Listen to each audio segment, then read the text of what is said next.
नमस्ते। और आज जो है हम पेपर सॉल्यूशन 12 करने वाले हैं। ये लास्ट पेपर सॉल्यूशन है। उसके बाद जो है फर्स्ट ग्रेड के लिए क्या करेंगे वो जल्द आपको क्या हो जाएगा पता चल जाएगा। तो चलो आज का पेपर सॉल्यूशन देखते हैं जल्दी से। लास्ट पेपर है और लास्ट पेपर आते आते आपको बहुत सारा कॉन्फिडेंस भी आ गया होगा कि कैसे कैसे मेन एग्जाम में आपको क्या करना है, पेपर सॉल्व करना है। तो देखो, निम्नलिखित में से अजंता के किस गुफा के मरणासन राजकुमारी का दृश्य अंकित है। अब ये तो मैंने आपको गुप्तकाल की जो क्लास ली थी ऑनलाइन उसमें भी बताया था कि भाई गुफा संख्या जो 16 है उसमें हमारा स्लीपिंग ब्यूटी जो मरणासन राजकुमारी है उसका क्या है, फोटो है। तो सही आंसर क्या होगा, गुफा संख्या 16 होगा। डायरेक्ट क्वेश्चन है, इसमें कोई हमें बहुत ज्यादा क्या नहीं करनी, रीजनिंग नहीं करनी।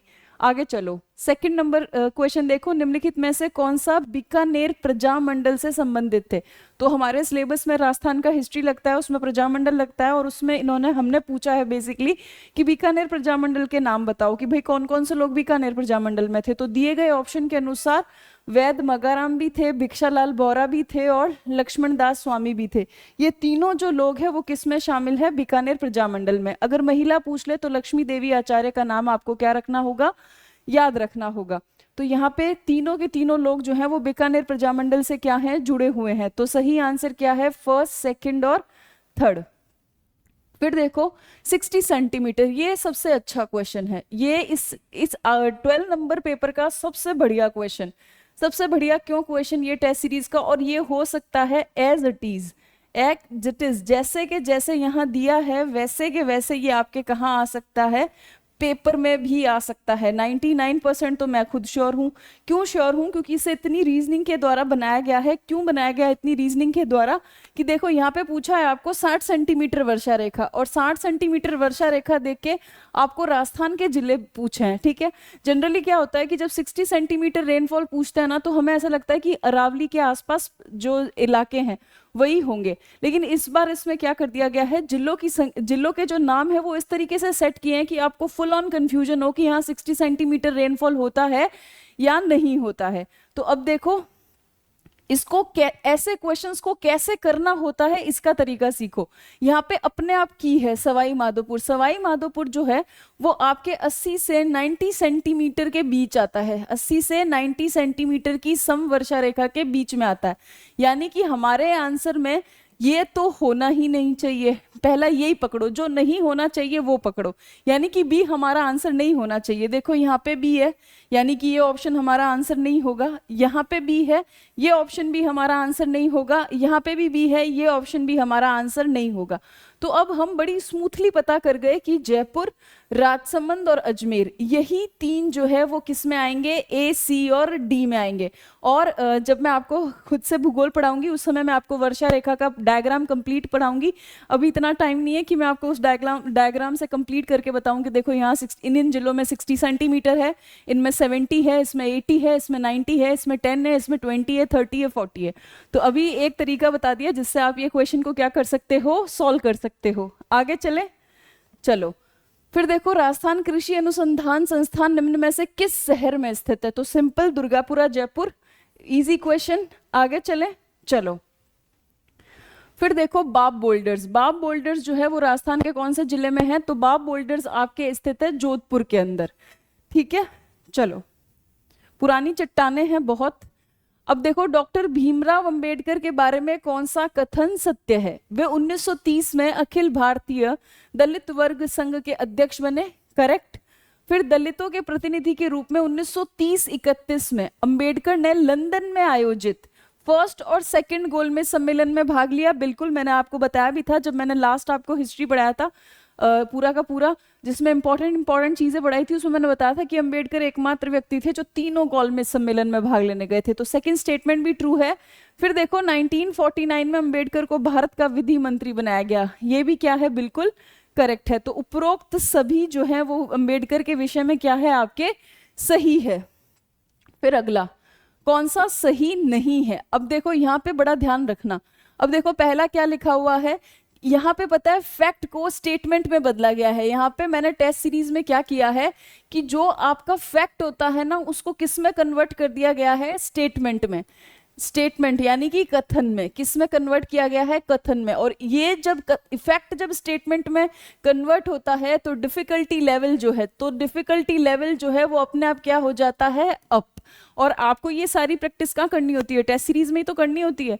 तो देखो 2011 में झुंझुनू जिले में सर्वाधिक पुरुष साक्षरता दर थी। तो अब सोचो झुंझुनू जिले में कितनी सर्वाधिक थी, तो 86.5 थी या 86.9, सॉरी 86.9 थी। ठीक है, तो ये सब सही है, पहला स्टेटमेंट क्या है हमारा, सही है, लेकिन हमें नई वाला बताना है। 2011 में जयपुर जिले में सर्वाधिक साक्षरता दर थी, ये स्टेटमेंट गलत है। कोटा में मैक्सिमम है, कोटा में क्या है, मैक्सिमम है लिटरेसी रेट, लेकिन सेकंड मैक्सिमम जो है वो कहाँ है, आपके जयपुर में है। तो सेकंड स्टेटमेंट जो है वो आपका क्या है, रॉन्ग है। फिर देखो 2011 के अनुसार प्रतापगढ़ जिले में सबसे कम पुरुष साक्षरता दर रही है, बिल्कुल करेक्ट। प्रतापगढ़ में सबसे कम पुरुष साक्षरता है और वो कितनी है, 69.5% ही है प्रतापगढ़ में। कितनी है, 69.5। तो हमें पूछा है कौन सा कथन सही नहीं है, तो गलत जो है वो एकमात्र कौन सा है, ए और बी। अब यहाँ पे पता है बहुत से लोगों की ओएमआर देखी, उनसे एक छोटी सी मिस्टेक हुई, उन्हें ऊपर तक तो क्वेश्चन सही पढ़ा कि कौन सा कथन सत्य नहीं है, सही से निकाल भी लिया, लेकिन आंसर देते वक्त ऊपर वाला कथन को वापस नहीं पढ़ा और मेजर आंसर क्या कर दिया, ए और सी, ए और बी कर दिया। बहुत सारे लोगों ने क्या आंसर कर दिया, ए और बी आंसर कर दिया।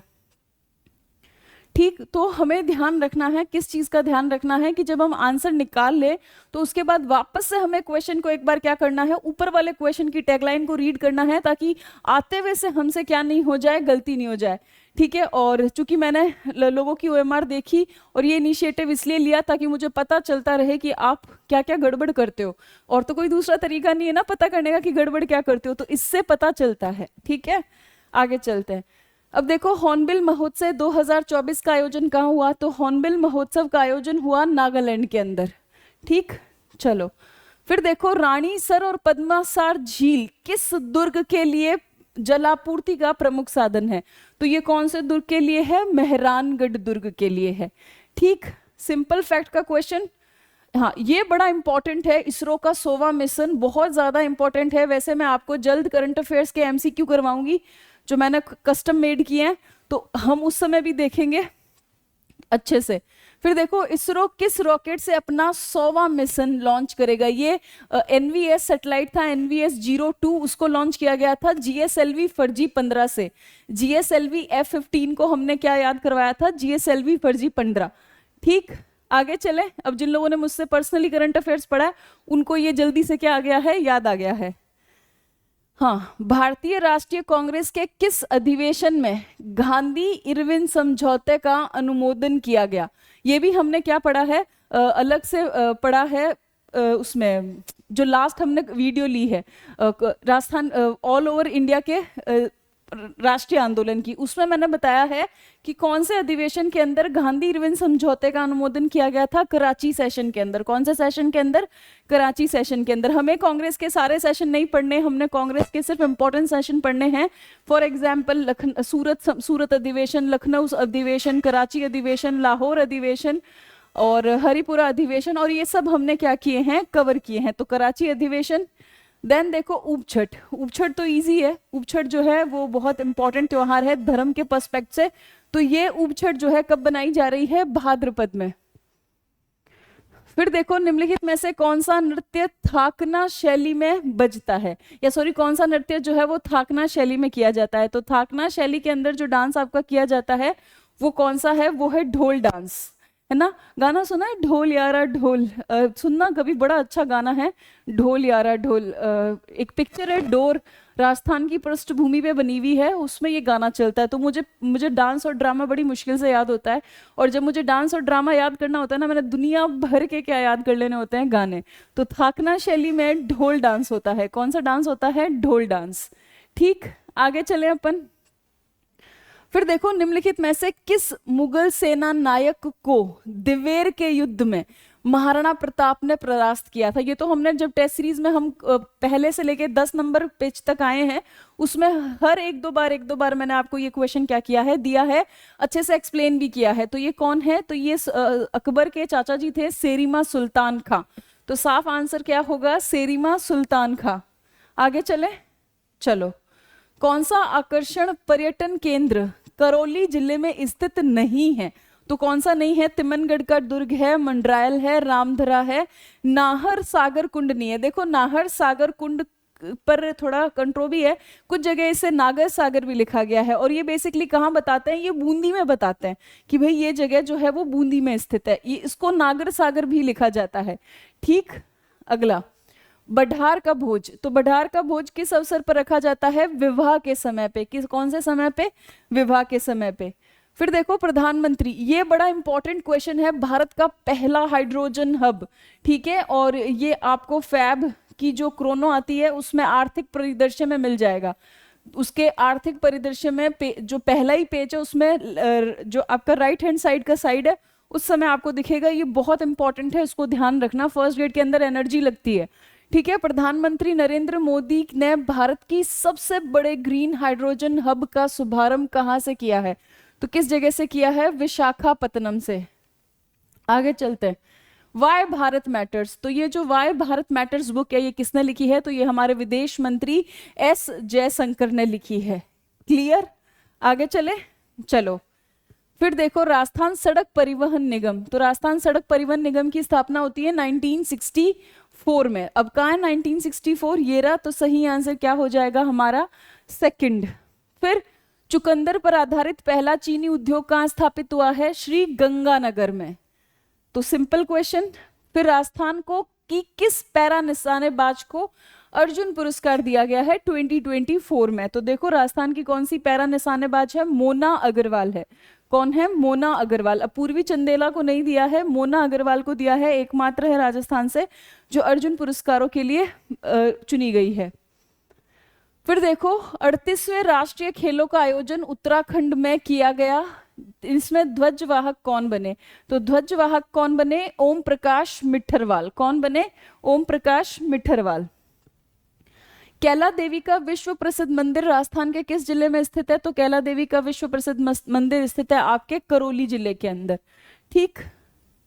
फिर मुगल दरबार में ईरान के चित्रकार मीर सैयद अली और अब्दुस समद को कौन लाया, अब बताओ कौन लाया। मैंने कहा था आपको कि बड़े आराम से पढ़ना, आप किसको, मुगल्स को आराम से पढ़ोगे तो ही ये क्या होंगे, आपको ढंग से याद आएंगे। तो मुझे जल्दी से बताओ कि इन्हें कौन लाया था, कौन जो है वो इन्हें क्या लाया था, मुगल, कौन सा मुगल शासक जो है वो इन्हें क्या लाया था, भारत लाया था। तो कौन लाया था, हुमायूं है ये। देखो औरंगजेब तो हो नहीं सकता, उसको कोई मतलब था नहीं, वो एक नंबर चिड़चिड़ा इंसान। बाबर के समय दूसरे थे, जहांगीर को इतना इंटरेस्ट था नहीं, तो कौन बचा, हुमायूं। फिर देखो मारवाड़ परगनारी विगत, ये तो इजी क्वेश्चन है। मारवाड़ परगनारी विगत के रचनाकार कौन है, मुहणौत नैंसी है। कौन है, मुहणौत नैंसी, सिंपल। चलें आगे। फिर देखो संपीड़ित, ये भी बहुत इंपॉर्टेंट है क्योंकि फर्स्ट ग्रेड के सिलेबस में ऊर्जा लगती है, तो ये भी क्या है, क्वेश्चन आपका इंपॉर्टेंट है। संपीड़ित बायोगैस संयंत्र के साथ भारत की पहली आधुनिक आत्मनिर्भर गौशाला का उद्घाटन 2 अक्टूबर 2024 को कहाँ किया गया, किस जगह पर जो है किया गया, तो किस जगह पे किया गया, ग्वालियर। कौन सी जगह है वो, ग्वालियर। याद रखोगे ग्रीन हाइड्रोजन जो का जो हब है उसको ध्यान रखोगे, वो कहाँ पे है आपका, वो बन रहा है विशाखापट्टनम के, वहां से घोषणा हुई है, और इसका कहाँ है, ग्वालियर है। ये भी आपको क्या रखना है, याद रखना है। ये दोनों चीजें आपको क्या रखनी है, अच्छे से ध्यान में रखनी है। क्लियर, आगे की तरफ चलें अपन अब, चलो। अब देखो ये भी इंपॉर्टेंट है क्योंकि आपके सिलेबस में लगता है करंट अफेयर्स के, महिलाओं से रिलेटेड स्कीमें विशेष संदर्भ राजस्थान। तो महिलाओं से रिलेटेड स्कीम है प्रधानमंत्री मातृत्व वंदना योजना 2024-25 के तहत 1 सितंबर 2024 से प्रदेश में दिव्यांग गर्भवती महिलाओं को कितनी सहायता राशि उपलब्ध करवाई जा रही है, तो कितनी सहायता राशि उपलब्ध करवाई जा रही है, लगभग 10,000 रुपए, ठीक। चलो फिर देखो आदिवासियों का सबसे बड़ा मेला बेणेश्वर का मेला, जिसे आदिवासियों का कुंभ भी बोलते हैं, इसका आयोजन कब होता है? तो इसका आयोजन होता है माघ पूर्णिमा को। कब होता है? माघ पूर्णिमा। एमपी याद रखो, वैसे भी देखो वहां से एमपी पास में पड़ता है, मध्य प्रदेश। तो बेणेश्वर मेला में आपको क्या याद रखना होता है? एमपी, माघ पूर्णिमा, बस। और वैसे भी मध्य प्रदेश पास में है, तो एमपी याद रखना क्या रहता है? आसान रहता है। फिर 2011 की जनगणना के अनुसार निम्नलिखित में से किन जिलों के समूह में सबसे कम जनसंख्या घनत्व, मतलब सबसे कम जनसंख्या घनत्व वाले ग्रुप छांटने हैं? तो देखो जैसलमेर, बीकानेर, चूरू होगा नहीं, बीकानेर बाड़मेर में ये जोधपुर नहीं है तो ये आउट, यहाँ पे पाली नहीं है तो ये आउट। तो जो सही है ना, जिसमें तीनों में सबसे कम है, बाड़मेर, बीकानेर और जैसलमेर, ये तीनों करेक्ट है। तो सही आंसर क्या हो जाएगा? फोर्थ। फिर देखो 51 नंबर क्वेश्चन, टफ है, लैंग्वेज से टफ बनाया गया है। भारत में निर्वाचन प्रक्रम के आरंभ में, मतलब जब निर्वाचन की प्रक्रिया शुरू होती है, कौन सा विकल्प सही है? सरकार द्वारा निर्वाचन की सिफारिश और निर्वाचन आयोग द्वारा निर्वाचन की अधिसूचना जारी किया जाना, गलत है। सरकार की सिफारिश नहीं होती है, निर्वाचन आयोग खुद से तय करता है, पहला स्टेटमेंट रॉन्ग है। निर्वाचन आयोग द्वारा निर्वाचन की सिफारिश और केंद्र में गृह मंत्रालय द्वारा तथा राज्यों में गृह विभागों द्वारा निर्वाचन की अधिसूचना जारी की जाएगी, नहीं। याद करो, मैंने कहा था ईसीआई का काम क्या है? स्वतंत्र, निष्पक्ष, स्वतंत्र और निष्पक्ष चुनाव कराना। तो उन्हें किसी सरकार, गृह विभाग की बिल्कुल आवश्यकता नहीं होगी, इसलिए ये पहले दोनों स्टेटमेंट क्या हैं? गलत है। तीसरा स्टेटमेंट पढ़ो, निर्वाचन आयोग द्वारा निर्वाचन की सिफारिश और राष्ट्रपति अथवा राज्य के राज्यपाल द्वारा निर्वाचन की अधिसूचना जारी किया जाना। हाँ, ये सही है कि जब भी निर्वाचन आयोग को अनाउंस करवाना होता है कि आज से इलेक्शन की प्रोसेस शुरू होगी, तो जो ऑर्डर निकलता है उसके नीचे लिखा हुआ होता है राष्ट्रपति की आज्ञा से, या उसके नीचे लिखा हुआ होता है राज्यपाल की आज्ञा से। तो थर्ड स्टेटमेंट हमें फिर भी सही लग रहा है। फिर भी हम फोर्थ पढ़ेंगे, निर्वाचन की सिफारिश और उसकी अधिसूचना जारी किया जाना, दोनों ही कार्यों का निर्वाचन आयोग द्वारा किया जाना, नहीं, क्योंकि इलेक्शन कमीशन ऑफ इंडिया जो है वो किसके साथ काम करेगा? राष्ट्रपति और राज्यपाल के। ठीक है, तो थर्ड ऑप्शन क्या है? करेक्ट है, फोर्थ नहीं होगा। राजस्थान में बाला किला स्थल कहाँ स्थित है? तो बाला किला कहाँ है आपका? अलवर में है, हसन खां मेवाती के पास आया था ये किला। ठीक है, लाल दासी संप्रदाय के संस्थापक का तीर्थ किस स्थान को माना जाता है? तो जो लाल दासी है उनका है नगला गांव, भरतपुर। कौन सी जगह है ये? नगला गांव, भरतपुर, ये ध्यान रखना। लेकिन इनकी समाधि जो है, लाल दासी संप्रदाय के जो लालदास जी हैं, इनकी समाधि जो है वो शेरपुर अलवर में है, ये डिफरेंस याद रखना। बहुत सारे लोग गड़बड़ कर जाते हैं इसमें। शेरपुर अलवर में समाधि है। लोक देवता हरबू जी का मुख्य मंदिर कहाँ स्थित है? तो कहाँ स्थित है? बेंगटी में। फिर सूरजमल की किस सलाह को मराठों ने पानीपत के युद्ध से पहले ठुकरा दिया? अब वो कौन सी सलाह थी जिसको पानीपत के पहले युद्ध से पहले क्या कर दिया गया है? ठुकरा दिया गया है। तो देखो वो कौन सी सलाह है जो पानीपत के पहले युद्ध से पहले क्या कर दी गई है? ठुकरा दी गई है। तो पहला है, युद्ध के पूर्व सभी मुख्य सरदारों को विश्वास में ले, नहीं। पर्याप्त रसद सामग्री की समुचित व्यवस्था, ये तो सिंपल सी बात है, हो ही नहीं सकती। परंपरागत युद्ध प्रणाली को अपनाया जाए, इसी मांग को उन्होंने क्या कर दिया? ठुकरा दिया था। ठीक, आगे चलें, चलो। भारत के संविधान का निम्न में से कौन सा अनुच्छेद मंत्रियों और महान्यायवादी को किसी भी सदन में बोलने या कार्यवाही में भाग लेने का अधिकार प्रदान करता है? तो ये कौन सा है? अनुच्छेद 88 है, 88 है। किसान आंदोलन व उसके प्रारंभ होने के वर्ष की निम्नलिखित में से कौन सी जोड़ी सही है? तो देखो, मारवाड़ किसान आंदोलन 1920 गलत है, शेखावटी वाला 1927 गलत है, भरतपुर वाला 1938 गलत है। तो जो जोड़ी सही है वो कौन सी है? बेगू किसान आंदोलन 1921। ठीक, आगे चलें। हाँ, अब देखो, राजा राम मोहन राय को राजा की उपाधि किसने दी थी? अकबर जो है सेकंड, अकबर शाह द्वितीय जो है मुगल शासक, उन्होंने दी थी राजा की उपाधि। आगे चलें, चलो। हाँ, राजस्थान की कौन सी सभ्यता बनास, बेड़च, वांगन, गंभीरी और कोठारी नदियों के तटों और घाटियों में फैली हुई है? अब कालीबंगा तो हो नहीं सकती, ठीक है, ये तो कौन सी नदी के किनारे है? घग्गर। गणेश्वर हो नहीं सकता, कौन सी नदी है? कांतली नदी है। बैराट जो है वो भी नहीं, क्योंकि वो वहां पे बैराट के आसपास कौन सी नदी है, बाणगंगा। तो आपके सामने ऑप्शन में सामने आंसर पड़ा है, सही आंसर क्या होगा, आहड़। फिर देखो 70 नंबर क्वेश्चन, राज्यसभा की शक्तियों के संदर्भ में निम्नांकित में से कौन से कथन सही है। तो देखते हैं कौन से कथन जो है वो क्या है इस समय सही है। संसद को राज्य सूची के विषयों पर कानून बनाने का अधिकार दे सकती है, बिल्कुल करेक्ट, दे सकती है। उपराष्ट्रपति को हटाने का प्रस्ताव केवल राज्यसभा में ही लाया जा सकता है, करेक्ट। यह धन विधेयकों में संशोधन प्रस्तावित करती है, हाँ ये धन विधेयकों में संशोधन प्रस्तावित करती है, लेकिन उनको मानना नहीं मानना किस पे डिपेंड करता है, लोकसभा के ऊपर डिपेंड करता है। प्रस्तावित ये कर सकती है। तो तीनों स्टेटमेंट जो है इस वक्त क्या है, करेक्ट है। तो फोर्थ आंसर हो जाएगा उपरोक्त सभी। अटल इनोवेशन मिशन बड़ा इंपॉर्टेंट है, चूंकि आप फर्स्ट ग्रेड का एग्जाम दे रहे हो, शिक्षक बन रहे हो, और अटल इनोवेशन मिशन में अटल जो टिकरिंग लैब है 2.0 का कार्यान्वयन अवधि जो है वो आपसे क्या किया जा सकता है, पूछा जा सकता है। तो कार्यान्वयन अवधि क्या होगा इसका, 2028, क्या होगा 2028, ठीक।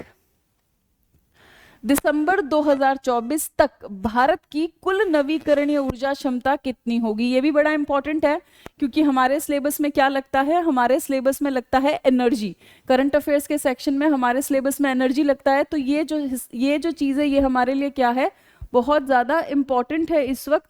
तो हमें ध्यान रखना है कि कितनी हो जाएगी दिसंबर 2024 तक। तो दिसंबर 2024 तक हो जाएगी, हो गई है 209.44 गीगावाट। और इसमें राजस्थान का योगदान जो है वो हम जब करंट अफेयर्स पढ़ेंगे उस समय देखेंगे। आगे चलें।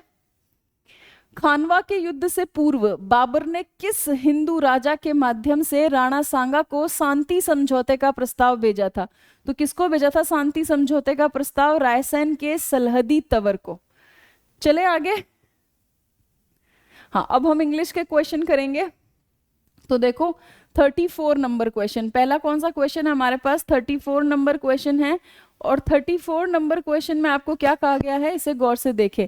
34 नंबर क्वेश्चन जो है वो आपको कह रहा है कि choose the correct passive sentence, choose the correct passive sentence. आपको पैसिव सेंटेंस पकड़ना है। फॉर किसके लिए पकड़ना है, जो नीचे दिया हुआ है। अब ये क्या स्टेटमेंट है, इसको पढ़ते हैं। People considered that he got more than what he deserve. अब इसको आपको पैसिव में कन्वर्ट करना है। तो देखो पहला देखो, people consider that, as it is उतार दिया, आंसर सही नहीं होगा। अब देखो it was considered that he had got, अब यहाँ पे हैड भी और गॉट भी ये गड़बड़ है। More than what he deserved, तो सेकेंड स्टेटमेंट भी करेक्ट नहीं है। थर्ड देखो, it was considered that he got more than what he deserve, हाँ ये बिल्कुल सही है, ये क्या है, करेक्ट है। तो सही आंसर क्या हो जाएगा हमारा, थर्ड, ठीक है।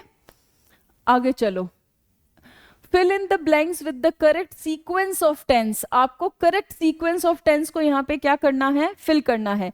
She dash to see you since. अब देखो यहाँ सिंस आते ही आपको पता होना चाहिए कि वहां पे आगे करेक्ट चीज जो है वो कौन सी आएगी। तो जैसे ही सिंस आएगा और शी है तो हम हैज बीन वेटिंग करेंगे, क्या करेंगे, हैज बीन वेटिंग। तो सही आंसर क्या होगा, fourth, she has been waiting. Since से पता चलेगा आपको, ठीक है, वो सिंस जो है सिंस 2 o'clock उससे पता चलेगा। आगे चले। चूज द करेक्ट एंटोनिम, आपको उल्टा पकड़ना है, विलोम पकड़ना है। Antonym of the following word from the option given freedom. अब फ्रीडम का मतलब होता है आजादी। अब आजादी का उल्टा क्या होगा, तो आजादी का उल्टा होता है गुलामी, जिसको इंग्लिश में क्या बोलते हैं, स्लेवरी। ये रहा देखो स्लेवरी, स्लेवरी का मतलब क्या होता है, गुलामी या पराधीनता। तो सही एंटोनिम पूछा है तो सही आंसर क्या हो जाएगा, स्लेवरी। फिर the direct speech transformation of the following sentence is. तो देखो सेंटेंस क्या दे रखा है, सेंटेंस दे रखा है he called me a liar, कि उसने मुझे क्या बोला, लायर। तो इसको चेंज करना है, सबसे सिंपल सेंटेंस है, इस कॉल्ड मी को ही चेंज करना है, ठीक, तो ही सेड लाई डाउन नहीं, ही टोल्ड यू लाई नहीं, यू कहाँ से आ गया, दे ही नहीं रखा, ही कॉल्ड आउट नहीं, फ्रेज वर्ब, ये कॉल्ड आउट फ्रेजल वर्ब है, नहीं करना, सिंपल, ही सेड उसने कहा, लायर झूठे, तो फोर्थ जो है वो क्या होगा, करेक्ट।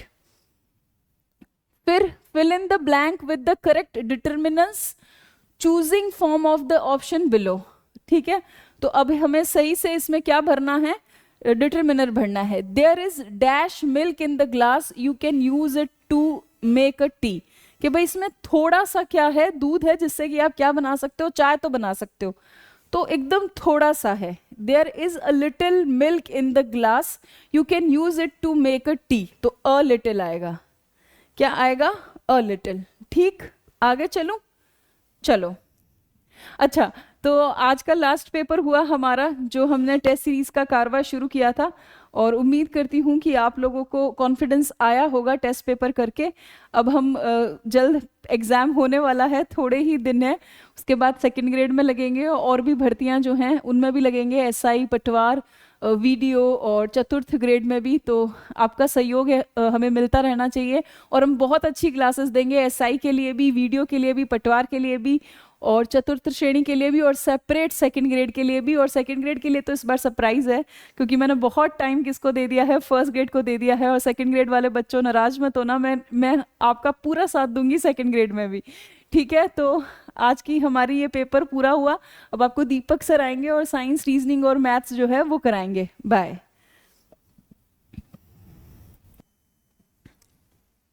चलो अब बात करते हैं साइंस, रीजनिंग और मैथ के ऊपर, ठीक है। अब देखो साइंस के अंदर क्या क्वेश्चन पूछा गया था, तो सबसे पहला क्वेश्चन था कार्बन डाइऑक्साइड में कार्बन और ऑक्सीजन के द्रव्यमान का अनुपात है। देखो अगर आपने ये टॉपिक पढ़ा है तो इनके अनुपात अपने कैसे निकालते थे उसके बारे में थोड़ा सा अपने जानते हैं। देखो कार्बन डाइऑक्साइड के लिए आपको पता होना चाहिए कार्बन डाइऑक्साइड कैसे लिखते हैं, CO2 लिखते हैं, ठीक है। और ये क्वेश्चन करने के लिए आपको पिछले वीडियोज देखे होने जरूरी है, उसके अंदर मैंने आपको कार्बन डाइऑक्साइड के बारे में भी बताया है, और कार्बन के बारे में भी बताया है, ऑक्सीजन के बारे में भी बताया है कि कितने परमाणु क्रमांक के अंदर कितना होता है। देखो अपने को निकालना है द्रव्यमान, ठीक है। द्रव्यमान क्या होता है जनरली, ठीक है, क्या होता है, परमाणु क्रमांक, मतलब एटॉमिक नंबर का दुगना होता है, ठीक है, एटॉमिक नंबर का दुगना होता है। अब देखो कार्बन में आपने पढ़ा होगा, कार्बन के अंदर आपने पढ़ा होगा, देखो hydrogen, helium, lithium, beryllium, boron, carbon, कितने नंबर पे, देखो 1 2 3 4 5 6, 6 नंबर पर है, ठीक है, 6 नंबर पर है, इसका मतलब इसका भार कितना हो जाएगा, 12 ग्राम हो जाएगा। जितने नंबर पर कोई परमाणु आता है उससे जस्ट डबल उसका भार होता है, उसके डबल उसका वेट होता है, क्योंकि उतने ही प्रोटॉन होते हैं उतने ही उसमें न्यूट्रॉन होते हैं, ठीक है। तो कितना भार हो गया कार्बन का, ये हो गया 12, ठीक है। उसके बाद में देखो ऑक्सीजन है, ऑक्सीजन कितने नंबर पर आता है, ऑक्सीजन आता है 8 नंबर पे। देखो हाइड्रोजन, हीलियम, लिथियम,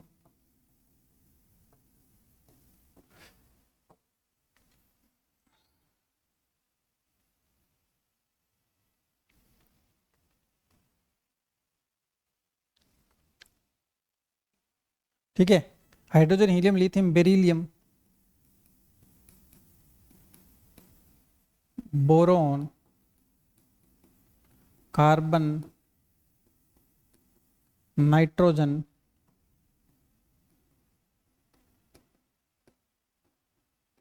ऑक्सीजन,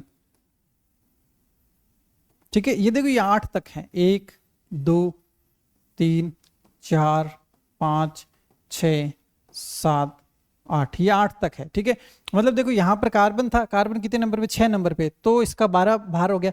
अब देखो ऑक्सीजन कितने नंबर पे, 8 नंबर पे, 8 नंबर पे है, मतलब एक ऑक्सीजन होता तो 8 की जगह 16 बाहर हो जाता, लेकिन यहाँ पर 2 ऑक्सीजन है तो यहाँ पर 2 की गुणा करेंगे तो कितना आ जाएगा, 32, ठीक है। तो यहाँ पर ऑक्सीजन का भार कितना है, 32। अलग अलग क्यों लिखा है, क्योंकि इसमें लिखा है कार्बन और ऑक्सीजन, तो कार्बन और ऑक्सीजन, ठीक है। अब इनका अनुपात बताना है, देखो 4 के पहाड़े से जो है ये कट रहे हैं, 4 3 12 और 4 8 32, तो 3:8, 3:8 जो है वो इसका बिल्कुल सही उत्तर हो जाएगा। और ये टाइप के क्वेश्चन जो होते हैं वो पेपर में आते हैं, जनरली हर कोई नहीं कर सकता, क्योंकि इसके अंदर ये जो है ये टेबल आपको याद होनी चाहिए।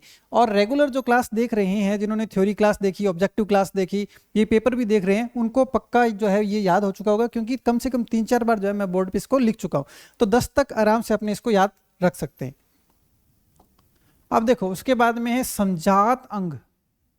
ठीक है, समजात अंग जो होते हैं ये अपने को डायरेक्ट याद करना है कि घोड़े के और आदमी के जो आगे वाले पैर हैं वो समजात अंग के उदाहरण होते हैं। तो ये हो जाएगा 4th ऑप्शन इसका बिल्कुल सही।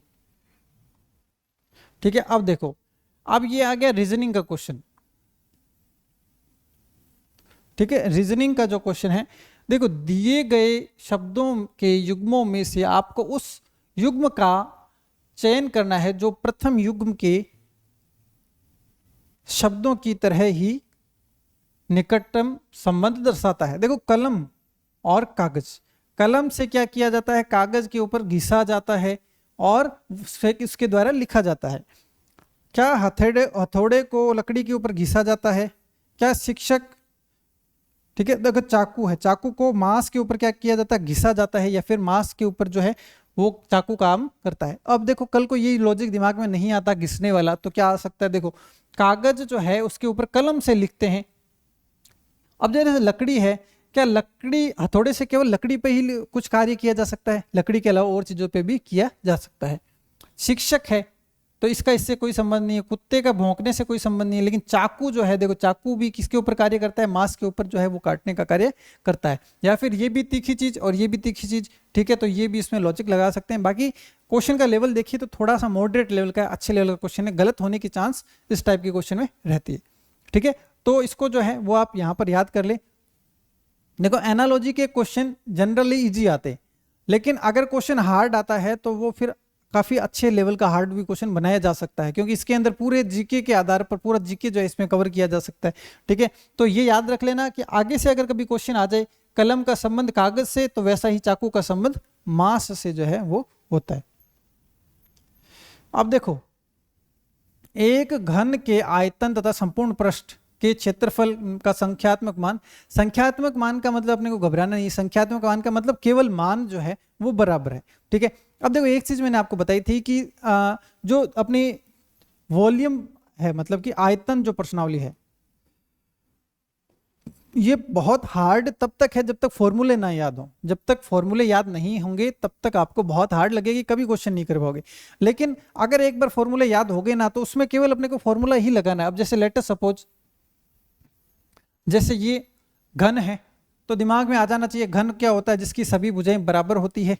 ठीक है, और 3D के अंदर होता है। अब आयतन की बात की जा रही है, चलो आयतन और संपूर्ण पृष्ठ क्षेत्रफल क्या है, बराबर है। तो पहले देखो आयतन लिखो, दोनों को बराबर करना है, तो बराबर का निशान लगा देता हूं। यहां पर आयतन लिखना है, तो घन का आयतन होता है a क्यूब, क्योंकि मुझे याद है तो डायरेक्ट लिख सकते हैं। और उसके बाद में क्या लिखना है, क्षेत्रफल लिखना है, तो क्षेत्रफल होता है 6a²। ठीक है, ये दोनों आपस में बराबर है। ठीक है, अब देखो a क्यूब है यहां पर और यहां पर 6a² है। देखो a क्यूब को मैं कैसे लिख सकता हूं,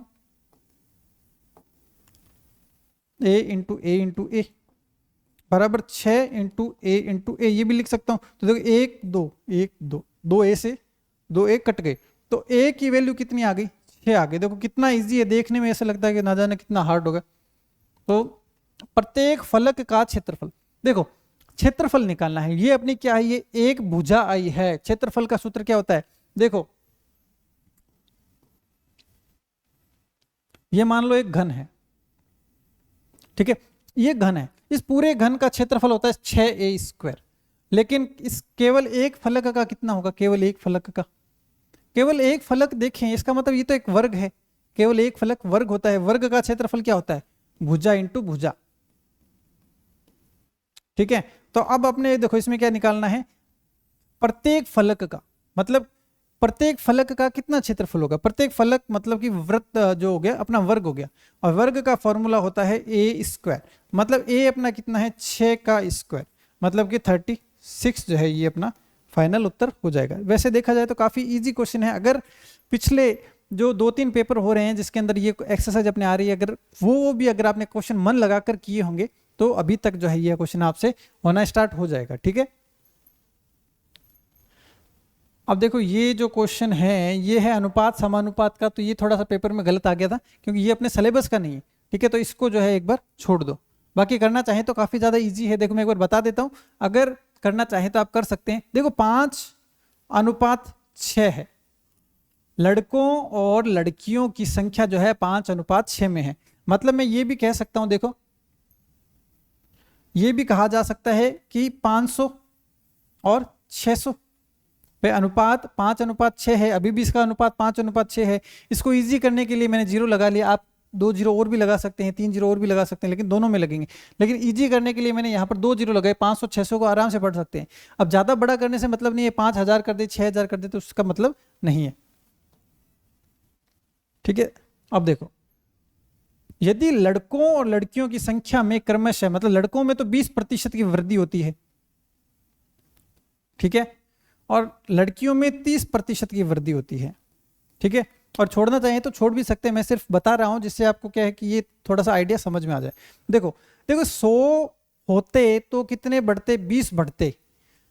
500 है मतलब कि 100 के 5 गुने हैं, तो बढ़ेंगे कितने, 20 के 5 गुने, मतलब कि 100 बढ़ जाएंगे। टोटल मिला के कितना हो जाएगा, 600 हो जाएंगे। अब देखो देखो 100 होते तो 30 बढ़ते, अपने को 600 का निकालना है।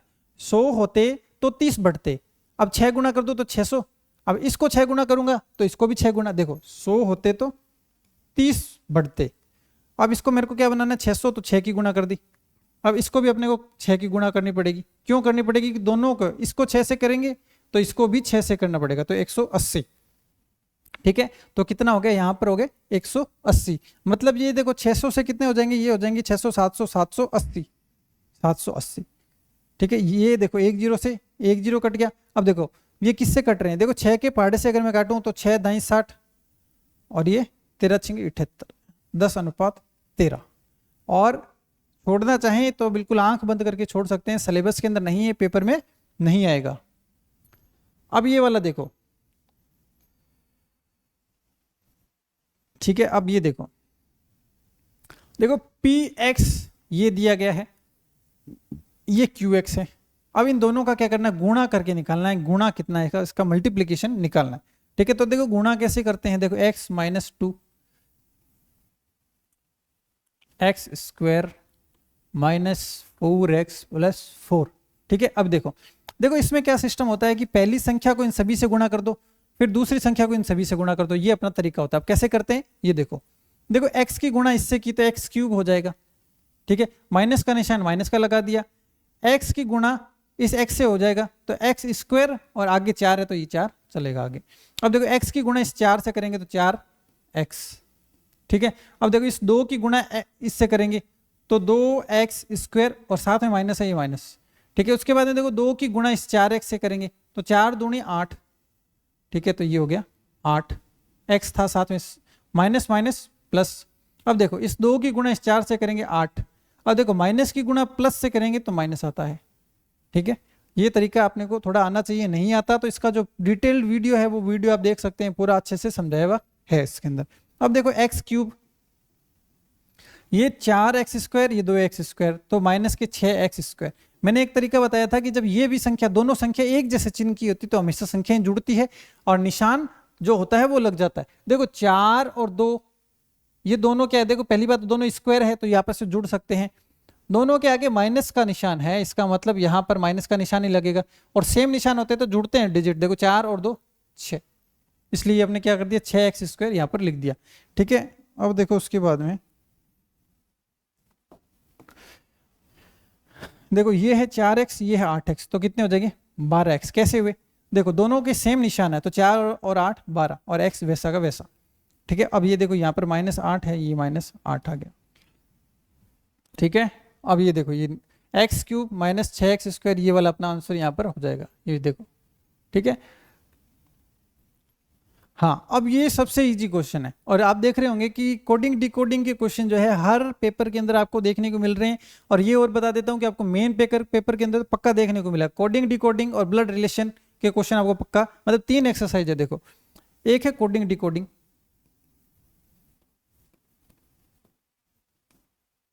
एक सीरीज, और एक है ब्लड रिलेशन।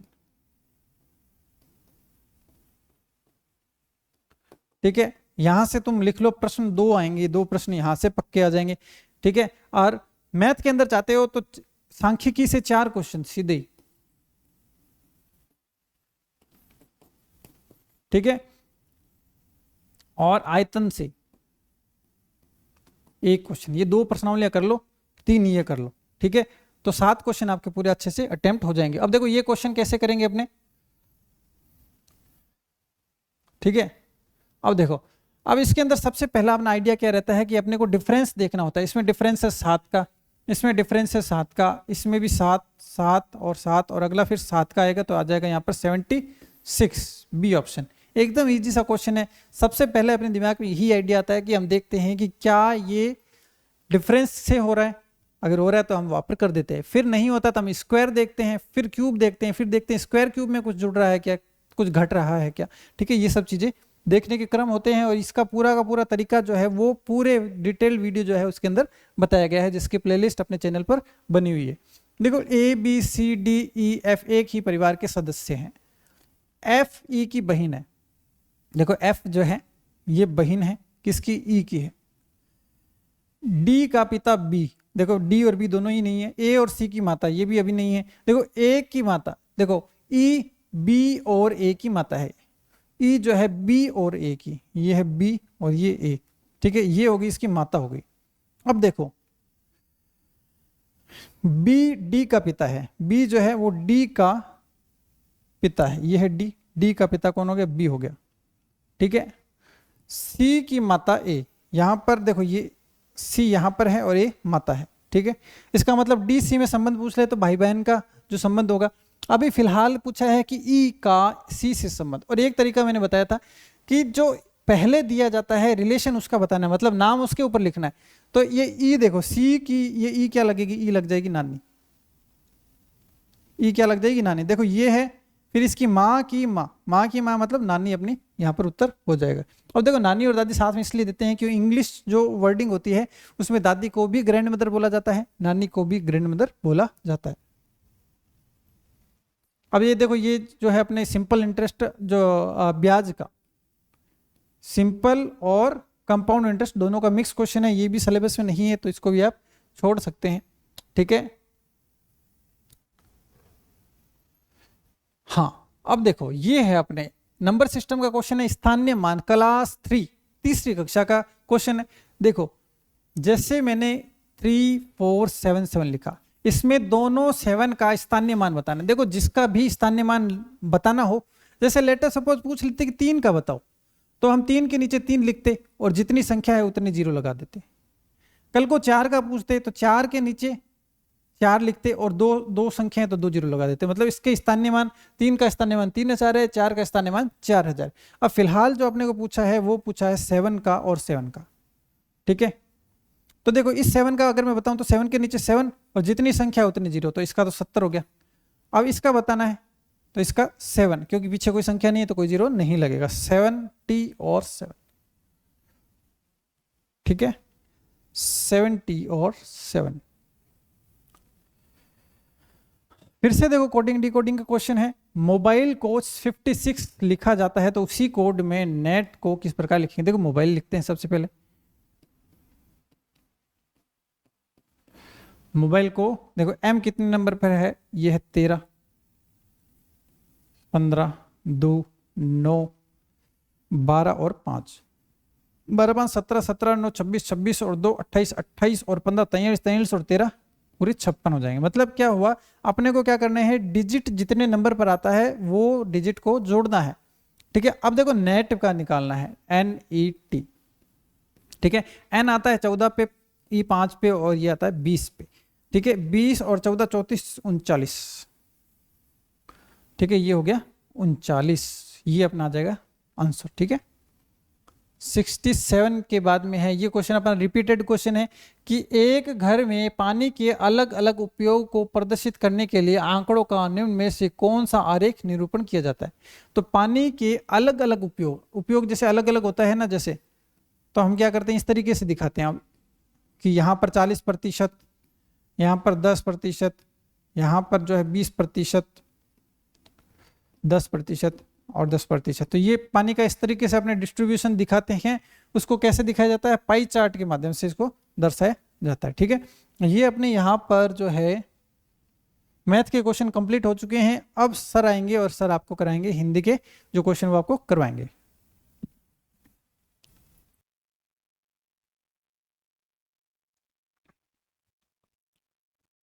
नमस्कार साथियों, आज का टेस्ट नंबर अपना 12 है। उससे पहले आपको मैडम और दीपक सर ने करवा दिए क्वेश्चन। जीके के और साइंस, मैथ, रीजनिंग और इंग्लिश के क्वेश्चन होंगे। अब करेंगे हिंदी के क्वेश्चन। और आज का टेस्ट नंबर 12 और उसके बाद में आपकी परीक्षा होने वाली 1 जून को, जो स्कूल व्याख्याता प्रतिभा खोज परीक्षा वाली है, आपको पता है। आज है हिंदी के क्वेश्चन। सिंपल क्वेश्चन है, ज़्यादा कोई आपको दिक्कत नहीं होनी चाहिए इन क्वेश्चनों के अंदर। को 4 क्वेश्चन आते हैं हिंदी के, 4 भी आ सकते हैं, 5 भी आ सकते हैं, वैसे क्राइटेरिया निश्चित नहीं है। लेकिन अगर संस्कृत विभाग की बात करें तो वहां पर 4 क्वेश्चन दे। अगर बात करें अगर सामान्य शिक्षा के पिछले जो 2022 के अंदर हुए थे, वहां पे आपको 4 या 5 क्वेश्चन भी वहां पे आपको हिंदी के देखने को मिले थे। तो बात करते हैं। सबसे पहले क्वेश्चन है 2 नंबर क्वेश्चन। दूसरा क्वेश्चन है कि उत्थान का विलोम शब्द क्या है? उत्थान का विलोम शब्द क्या है? तो इसका सिंपल सा आंसर मिलेगा आपको। कौन सा होगा? उत्थान का होता है विलोम होता है पतन होता है। ठीक है, उत्थान का पतन होता है। प्रस्थान का विस्थापन विलोम हो जाएगा, ये चीजें हो रहा है, लेकिन आपका पतन क्या होगा? इसका आंसर हो जाएगा। फिर देखो, फिर है निम्नलिखित शब्दों में से किस शब्द में उपसर्ग नहीं है? यानी किस शब्द में उपसर्ग नहीं है, ये पूछा गया है। तो आपके पास 4 ऑप्शन है, मिलान, सुपुत्र, अधर्म और सुकर्म। इन चारों में से अगर बात की जाए तो आपको पता है इसके अंदर सु उपसर्ग है, इसके अंदर अ उपसर्ग है और इसके अंदर भी सु उपसर्ग है। तो उपसर्ग किसके अंदर नहीं है? मिलान के अंदर किसी प्रकार का उपसर्ग आपको देखने को नहीं मिलेगा। इन तीनों और बाकी के अंदर आपको उपसर्ग देखने को मिलेगा। फिर है आपका डेप्यूटेशन। डेप्यूटेशन शब्द का हिंदी समानार्थक शब्द होगा डेप्यूटेशन। डेप्यूटेशन शब्द आता है, आपको पता है, अगर सरकारी सेवा में जो होते हैं उनके लिए डेप्यूटेशन आता है। यानी कि जो स्थान, जिस स्थान पर आपकी ज्वाइनिंग है, जिस स्थान पर आप सेवा दे रहे हो, उस स्थान से हटकर आपको दूसरी जगह एक बार भेज दिया जाता है, तो वहां पर वो क्या कहलाता है? डेप्यूटेशन, यानी प्रतिनियुक्ति। डेप्यूटेशन का हिंदी अर्थ समानार्थ होगा प्रतिनियुक्ति होगा। क्या होगा? प्रतिनियुक्ति होगा।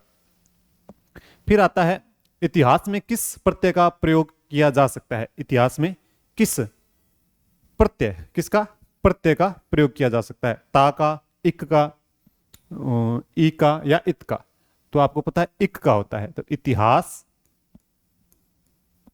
इतिहास धन इक, तो इसका क्या बनेगा? इसका बनेगा आपका ऐतिहासिक।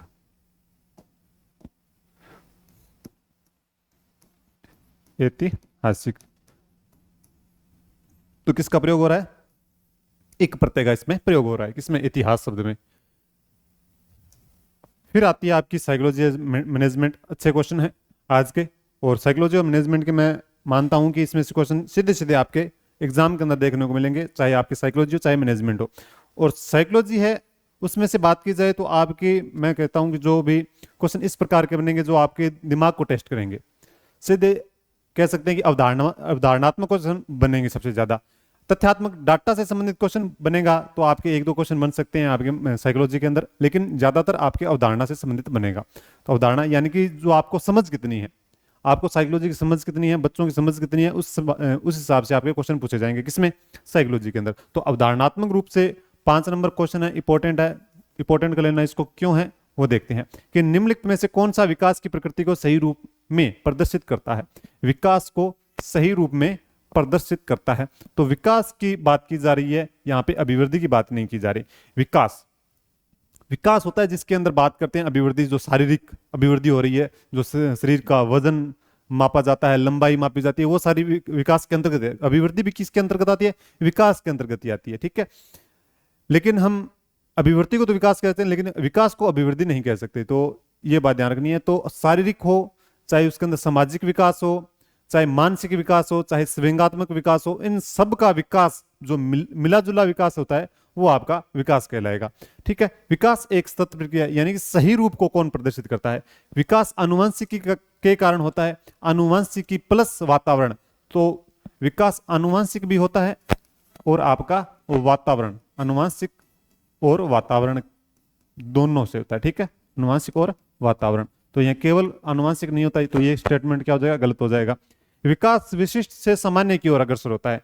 नहीं, ये सामान्य से विशिष्ट होता है, न कि विशिष्ट से सामान्य होता है। तो ये उल्टा होगा, न कि विशिष्ट से सामान्य हो गया। ठीक है, सभी व्यक्तियों में विकास की दर समान रहती है। विकास की दर अगर सभी व्यक्तियों में समान रहती तो हर व्यक्ति क्या होता, आज के टाइम में प्रधानमंत्री भी हो सकता था, लेकिन नहीं होता। तो विकास की दर क्या होती है, सब में समान नहीं होती। कोई ठीक नहीं, मतलब किन्हीं का जो कद है वो लंबा होता है, किन्हीं का ठिगना होता है, कोई वजन में ज्यादा होता है, कोई वजन में कम होता है। तो विकास की दर एक जैसी नहीं रहती है। किसी का संवेगात्मक विकास ज्यादा होता है, किसी का कम होता है, शारीरिक विकास किसी का कम, किसी का ज्यादा होता है। तो समान एक जैसी आपकी क्या नहीं रहती, आपकी विकास की दर एक जैसी नहीं रहती। इसके अंदर और कौन कौन से आते हैं, विकास एक सतत प्रक्रिया है, यानी कि विकास निरंतर होता रहता है। कम ज्यादा, किसी में कम होता है, किसी में ज्यादा होता है, लेकिन निरंतर होता रहता है। यानी कि जैसे गर्भावस्था से लेकर कह सकते हैं कि जब मृत्यु तक विकास क्या है, निरंतर होता रहता है। एक सतत प्रक्रिया, लगातार चलने वाली प्रक्रिया क्या कहलाएगी, आपकी विकास कहलाएगी। विकास के कुछ नियम है, उसके अंदर आप बात करते हैं व्यक्तिगत विभिन्नता के नियम। व्यक्तिगत विभिन्नता के नियम। व्यक्तिगत विभिन्नता क्या कहता है कि आप कोई भी हो, आपके व्यक्तिगत विभिन्नता आपके अंदर दिखाई देखने को मिलेगी। जैसे कि अगर जुड़वा भाई बहन भी है, या भाई भाई भी जुड़वा है, या जुड़वा बहनें भी है, तो उनके अंदर भी कुछ ना कुछ विभिन्नता देखने को मिलती है। तो वो भी ऐसा नहीं है कि उनके अंदर भी एक समान गति होगी, उनकी भी बढ़ने की समान एक जैसी होगी, नहीं होगी। कहीं ना कहीं उनके अंदर शारीरिक विकास के अंदर कमी आ सकती है। मतलब ऐसा नहीं है कि हो सकता है कहीं ना कहीं उनका शारीरिक विकास एक जैसा हो, लेकिन हो सकता है कहीं ना कहीं हो भी सकता है ऐसा कि शारीरिक विकास में कमी हो, एक दूसरे के मतलब दोनों का मेल जोल नहीं बैठ रहा हो। सामाजिक विकास भी एक का ज्यादा एक का कम हो सकता है। संवेगात्मक विकास भी एक का कम ज्यादा हो सकता है। यानी कहीं ना कहीं आपको कमी देखने को मिलती है। अगर जुड़वा भाई बहनों में इस प्रकार की कमी देखने को मिल सकती है, विभिन्नता देखने को मिल सकती है, तो औरों में तो देखने को मिलेगी ही। ठीक है, इसके अलावा बात की जाए तो समान प्रतिमान का सिद्धांत। समान प्रतिमान का सिद्धांत, समान प्रतिमान का सिद्धांत यह कहता है कि उम्र के हिसाब से सबका जो एक जैसे विकास होता है, उम्र के हिसाब से लगभग व्यक्तियों का एक जैसा विकास होता है। जिससे पहले गर्भावस्था होता है, गर्भावस्था के बाद में शैशवावस्था, शैशवावस्था से बाल्यावस्था, बाल्यावस्था से किशोरावस्था, किशोरावस्था से प्रौढ़ावस्था। यानी कि विकास जो है, विकास की दर जो गति है ना, वो एक जैसी नहीं होती है। विकास की दर एक समान नहीं होती सबकी, किसी का कम किसी का ज्यादा होता रहता है। लेकिन समान प्रतिमान का ऐसा होता है कि बच्चा है तो वो बच्चा ही नहीं रहेगा, बच्चे से शैशवावस्था में, मतलब गर्भावस्था से शैशवावस्था में आएगा, शैशवावस्था से बाल्यावस्था में, यानी वो समान प्रतिमान का सिद्धांत है। या कह सकते हैं कि मानव की संतान मानव ही, मतलब मनुष्य से मनुष्य ही जन्म लेगा और जानवर से जानवर ही जन्म लेगा। तो यानी कि ये होता है समान प्रतिमान का सिद्धांत। ये विकास की दर एक जैसी मत मान लेना, इसके अंदर विकास की दर अलग अलग होती है, यानी किसी का कम किसी का ज्यादा विकास होता है, तो वो विकास की दर हो गई। समान प्रतिमान का सिद्धांत मतलब होगा सबका ही, होगा सबका ही, मतलब बड़े, मतलब उम्र के हिसाब से सबकी लंबाई भी, हाइट भी सबकी एक मतलब बढ़ेगी, समान प्रतिमान होगा। ठीक है, ये होगा समान प्रतिमान का सिद्धांत। इसके अलावा बात की जाए तो विकास की भविष्यवाणी भी की जा सकती है। यानी बच्चा किस प्रकार प्रगति कर रहा है, तो विकास की भविष्यवाणी की जा सकती है या नहीं की जा सकती। यानी कि आने वाले समय के अंदर बच्चा किस प्रकार या किस फील्ड में जाएगा, वो चीजें भी हम समझ सकते हैं। अगर बच्चा किसी रूप में तरक्की कर रहा है तो हम अपने आप में कहते हैं ये तो भाई यूपीएससी क्लियर करेगा, ये तो या फर्स्ट ग्रेड बन के छोड़ेगा, मतलब भविष्यवाणी कर सकते हैं हम, उसके टैलेंट को लेकर भविष्यवाणी कर सकते हैं। अगर वो कलात्मक है, रचनात्मक है, तो हम बता सकते हैं कि ये हाँ आगे जाकर ये अच्छा पेंटर बन सकता है, या आगे जाकर ये आईएएस ऑफिसर बन सकता है। तो ये सारी चीजें आ जाती है, यानी कि हम क्या कर सकते हैं, भविष्यवाणी कर सकते हैं इस प्रकार की। ठीक है, इसके अलावा बात की जाए विकास की दिशा का सिद्धांत। विकास की दिशा का सिद्धांत, विकास की दिशा का सिद्धांत कहता है कि जो विकास है ना, वो सिर से पैर की ओर होता है, सिर से पैर की ओर। विकास क्या होता है, सिर से पैर की ओर होता है। यानी कि जब गर्भावस्था के अंदर भी होता है तो सबसे पहले सिर का विकास होता है, उसके बाद पैरों की ओर होता है। या कह सकते हैं इसके अलावा केंद्र से परिधि की ओर, यानी सबसे पहले बीच की जो स्थिति है वो सबसे पहले बनती है, फिर सिरों की ओर, केंद्र से परिधि की ओर, यानी फिर बाहरी आवरण बनता है। पहला सिरे बनता है, मतलब बीच की केंद्र बिंदु बनता है, फिर परिधि का विकास होता है। इसको जो कुप्पू स्वामी है एक अपने, उन्होंने क्या दिया है, जो सिर से पैरों की ओर होता है उसको तो अपने वो सिफेलोकोडल कहता है, सिफेलोकोडल। कौन कहते हैं, कुप्पू स्वामी, सिफेलोकोडल। सिर से पैरों की ओर होता है जो, और एक होता है सिर से पैरों की ओर। केंद्र से जो परिधि की ओर होता है उसको बोलते हैं प्रोक्सिमो डिस्टल। क्या बोलते हैं? प्रोक्सिमो, प्रोक्सिमो डिस्टल बोलते हैं, यानी केंद्र से परिधि की ओर।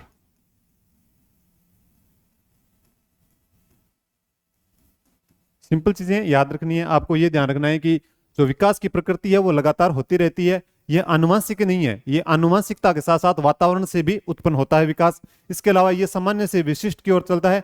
सभी व्यक्तियों में विकास की दर या विकास की गति है वो एक जैसी नहीं रहती है। समान प्रतिमान का सिद्धांत है, यानी कि सब बच्चे होंगे सबसे पहले गर्भावस्था में होंगे, फिर आप शैशवावस्था में आएंगे, फिर बाल्यावस्था में, फिर किशोरावस्था में आएंगे, यानी कि उनका समान प्रतिमान का सिद्धांत हो जाएगा। या फिर इसके अलावा विकास की भविष्यवाणी बिल्कुल की जा सकती है। व्यक्तिगत विभिन्नता, यानी कि व्यक्तिगत विभिन्नता यानी कि जो जुड़वा भाई बहन है वो भी एक जैसे नहीं हो सकते, तो और व्यक्ति भी नहीं हो सकते हैं। तो ये क्या होती है? व्यक्तिगत विभिन्नता की बात की जाएगी। फिर बात आती है 21 नंबर क्वेश्चन आपका। 21 नंबर क्वेश्चन क्या कह रहा है? ये सिंपल सा क्वेश्चन है कि निम्नलिखित में से कौन से कथन शिक्षा मनोविज्ञान के महत्व के संदर्भ में सही है? यानी सही पूछ रहा है। क्या पूछ रहा है? सही पूछ रहा है। सही पूछ रहा है तो इसका है यह विद्यार्थियों के व्यवहार में उचित परिवर्तन लाने में सहायता प्रदान करता है। व्यवहार, जो व्यवहार में परिवर्तन लाने की कोशिश कौन करता है? आपका शिक्षा मनोविज्ञान करता है। तो ये क्या हो गया? सही हो गया। तो उचित परिवर्तन लाने में क्या करता है? सहायता करता है। बिल्कुल सही बात है। यह शिक्षकों में शैक्षिक समस्याओं को सुलझाने के प्रति सकारात्मक अभिव्यक्ति विकसित करता है। सकारात्मकता लाता है, न कि नकारात्मकता। तो सकारात्मकता बिल्कुल लाता है, तो ये भी क्या हो जाती है? सही बात हो जाती है। यह शिक्षकों को विद्यार्थियों की व्यक्तिगत विभिन्नताओं को नजरअंदाज करने की हेतु प्रेरित करता है। अरे हम किसी को नजरअंदाज कर ही नहीं सकते, तो शिक्षक कभी भी विद्यार्थी को नजरअंदाज नहीं कर सकता। तो ये क्या हो गया? आपका नकारात्मकता की बात कर रहा है, तो नकारात्मकता यहां पर क्या हो जाएगी? गलत हो जाएगी। यह शिक्षकों को समय को समझने में मदद करता है। बिल्कुल, जब शिक्षक समय को समझेगा तभी जाकर वह आगे जाकर किसको समझ सकता है? अब तब आगे जाकर आपके यानी कि विद्यार्थियों को भी समझ सकता है। तो ये कौन कौन से सही हो जाएंगे? पहला, दूसरा और ये चौथा, यानी ए, बी और डी। तो ये हो जाएगा आपका राइट। फिर आता है निम्नलिखित में से कौन सी एक अच्छे नेतृत्व की विशेषता नहीं है? ये नेतृत्व शैली से संबंधित है। अच्छे नेतृत्व की विशेषता नहीं है, ये पूछी जा रही है। तो ये ध्यान रखना है कि यह लक्ष्यों के निर्धारण एवं प्राप्ति से संबंधित है। बिल्कुल, हमारे पास लक्ष्य रख दिए जाएं, तो नेतृत्वकर्ता क्या करता है? हम लक्ष्यों की प्राप्ति के लिए हमेशा एक मतलब लक्ष्य के लिए ही काम करता है। तो लक्ष्यों के निर्धारण एवं प्राप्ति से संबंधित है, यानी कि उनको प्राप्त करना चाहता है। बिल्कुल सही बात कर रहा है। यह समूह में अंतःक्रिया, समूह परिचर्चा, पारस्परिक सहयोग के माध्यम से सदस्यों के प्रयासों को नियंत्रित एवं निर्देशित एवं परामर्श देती है। अंतःक्रिया करता है, यानी कि उनके साथ क्या करता है? परामर्श करता है, समूह परिचर्चा करता है, ठीक है, पारस्परिक सहयोग भी करता है के माध्यम से सदस्यों के प्रयासों को नियंत्रित एवं निर्देशित एवं परामर्श देता है। तो ये बात भी सही है, बिल्कुल सही है। एक अच्छे नेतृत्वकर्ता के गुण पाए जाते हैं। यह उच्च प्रत्ययकारी एवं उच्च नियंत्रणकारी है? नहीं, ये तो निरंकुश जो आपकी नेतृत्व शैली है उससे संबंधित हो जाएगा। इससे निरंकुश कह सकते हैं, या नियंत्रणकारी जो नेतृत्व शैली है उससे संबंधित है। ठीक है, ये अच्छे नेतृत्व के गुण के अंतर्गत नहीं आता है। यह साधारण समस्या से उत्पन्न परिस्थिति में क्रियाशील होती है। यह साधारण समस्या से उत्पन्न परिस्थिति में क्या होती है? क्रियाशील होती है। यह शून्यता में कार्य नहीं करती है, यानी कि यह शून्यता में कार्य नहीं करती है। जब किसी प्रकार की समस्या नहीं होती है तो यहां पर कार्य नहीं करती है। तो ये क्या हो जाएगा? ये भी बात सही है। तो ये गलत कौन सा है? ये हो जाएगा, यह उच्च प्रत्ययकारी एवं उच्च नियंत्रणकारी है। तो नियंत्रणकारी वो होगी जिसके अंदर आप निरंकुश हो जाओगे, केवल और केवल क्या दोगे? निर्देश दोगे, इसके अलावा परामर्श किसी प्रकार का नहीं दोगे। फिर बात आती है जिस पर्यवेक्षण में अभिधनस्थों के गुणों का पता लगाकर उनके विकास एवं विस्तार हेतु समुचित पर्यावरण सुविधाएं प्रोत्साहन प्रदान किया जाता है, वो क्या कहलाता है? जिसके अंदर क्या है? गुणों का पता लगाकर उनके विकास एवं विस्तार हेतु समुचित पर्यावरण सुविधाएं प्रोत्साहन प्रदान किया जाता है, तो वो कहलाएगा आपका रचनात्मक पर्यवेक्षण कहलाएगा। ठीक है, रचनात्मक। तो वैज्ञानिक का आपको पता है जो क्या हो? विश्वसनीय हो, क्रमबद्ध हो और आपकी वैधता लिए हो, तो वो तो आपका क्या कहलाएगा? वो आपका कहलाएगा वैज्ञानिक पर्यवेक्षण कहलाएगा। लेकिन निरीक्षणात्मक पर्यवेक्षण कौन सा कहलाएगा? निरीक्षणात्मक पर्यवेक्षण वही कहलाएगा जो एक प्रकार से जो निरीक्षण करता है वो क्या होगा, छिद्रान्वेषी होगा, यानी कि केवल और केवल त्रुटियों का पता लगाएगा। क्या करेगा, केवल त्रुटियों का पता लगाएगा, केवल त्रुटियों का पता लगाएगा। फिर आता है नियंत्रणात्मक। नियंत्रणात्मक पर्यवेक्षण क्या होता है, ये होता है सुधारात्मक।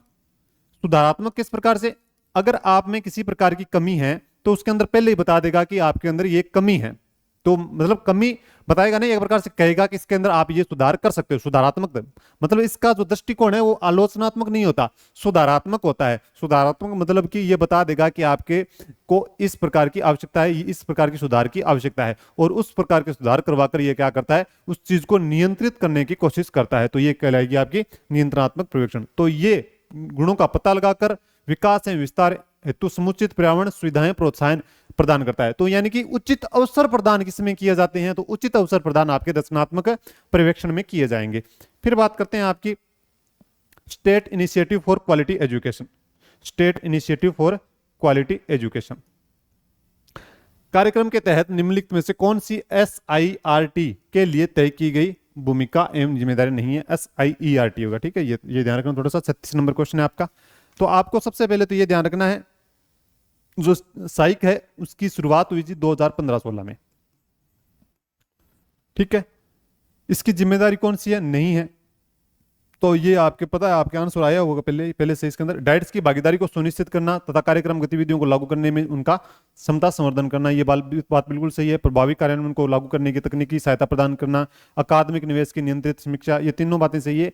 ये जो राज्य के पदाधिकारी की भागीदारी को सुनिश्चित एवं देख रेख करना, ये बात क्या हो जाएगी, गलत हो जाएगी आपकी। इस जो साइक है आपको पता है, इसको जो 2015-16 में शुरू किया गया था, इसका क्रियान्वयन कौन कौन करता है, तो आपका राजस्थान जो माध्यमिक शिक्षा निदेशालय हो जाएगा, और इसके अलावा आपका राजस्थान स्कूल शिक्षा परिषद, ठीक है, राजस्थान माध्यमिक शिक्षा परिषद हो जाएगा, और RSCRT हो जाएगा, और यूनिसेफ हो जाएगा, बौद्ध शिक्षा समिति हो जाएगी। ये क्रियान्वयन के लिए काम करती है, ठीक है, क्रियान्वयन करती है।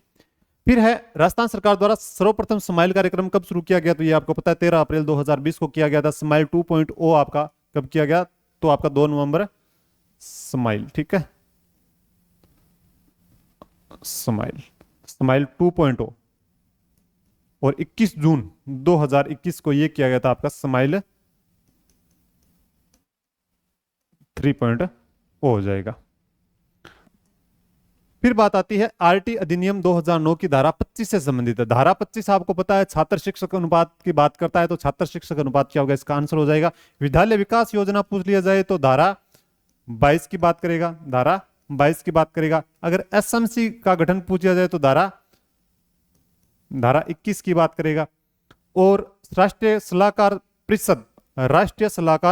परिषद का गठन की बात करें तो ये हो जाएगा आपकी धारा 33 से संबंधित हो जाएगा, धारा 33।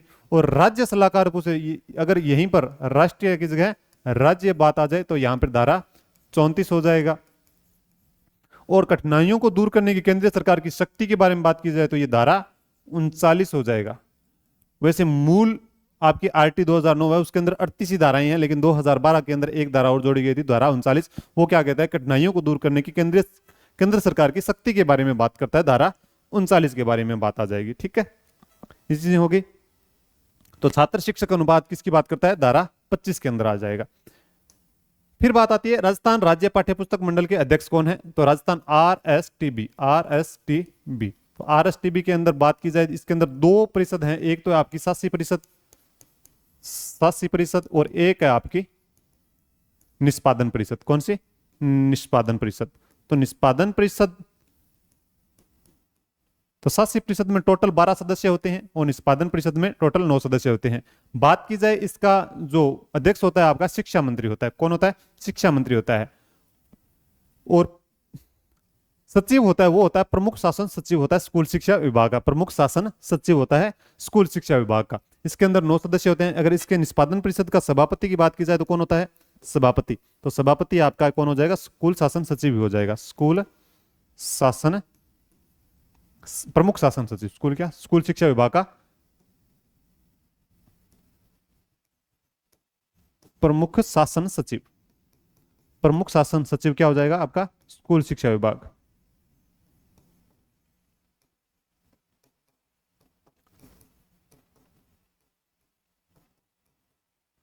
निष्पादन परिषद के जो अध्यक्ष हैं वो होते हैं शिक्षा मंत्री, सचिव होते हैं जो प्रमुख शासन सचिव स्कूल शिक्षा विभाग है, और इसी निष्पादन परिषद के जो सभापति हो जाएंगे वो हो जाएंगे प्रमुख शासन सचिव। फिर आगे देखो, फिर है गेने के अनुसार, रॉबर्ट गेने। किसकी बात की जा रही है? रॉबर्ट गेने की बात की जा रही है। क्वेश्चन नंबर है 59। ये बात क्या कर रहा है कि गेने के अनुसार निम्नलिखित में से कौन से 8 में से 4 अधिगम प्रकारों का सही पदानुक्रम क्रम है। अब आपको पता होना चाहिए सबसे पहले तो कि उन्होंने एक बुक निकाली थी 1965 में। 1965 में एक बुक निकाली थी। उस बुक का नाम क्या था अगर बात की जाए तो the conditions of learning. The conditions of learning.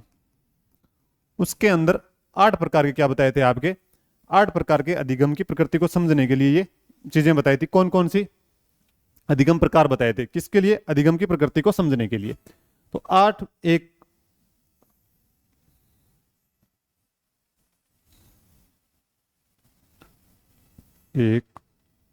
2 3 4 5 6 और ये 8 हो गए टोटल। ठीक है, 1 2 3 4 5 6 7 और 8।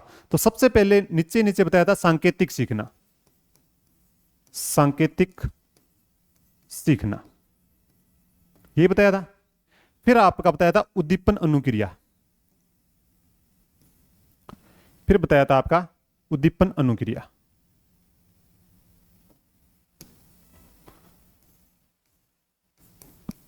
उद्दीपन अनुक्रिया। फिर बताया था आपका सरल श्रृंखला। सरल श्रृंखला। फिर बताया था आपका शाब्दिक साहचर्य। शाब्दिक साहचर्य। शाब्दिक साहचर्य हो गया। फिर बताया था आपका विभेदीकरण। फिर बताया था संप्रत्यय सीखना।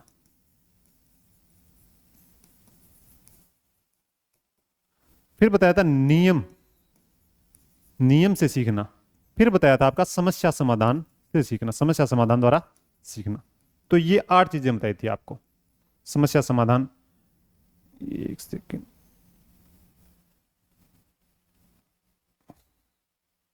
तो यहां पर को क्या बताया? सबसे पहले सांकेतिक सीखना, यानी कि जो निम्नतम स्तर है वो कौन सा है? आपका सांकेतिक सीखना है। सांकेतिक, उसके बाद में सांकेतिक का संबंध आपका किससे आ जाएगा? पावलोव से आता है। आपको पता है, जो कुत्ते वाला जो आपको उदाहरण मिलता है। उद्दीपन अनुक्रिया वाला आपको पता है थांडाई का। तो सबसे पहले सांकेतिक सीखना, संकेत के द्वारा जो घंटी बजाई जाती है तो संकेत समझ लेता है कुत्ता।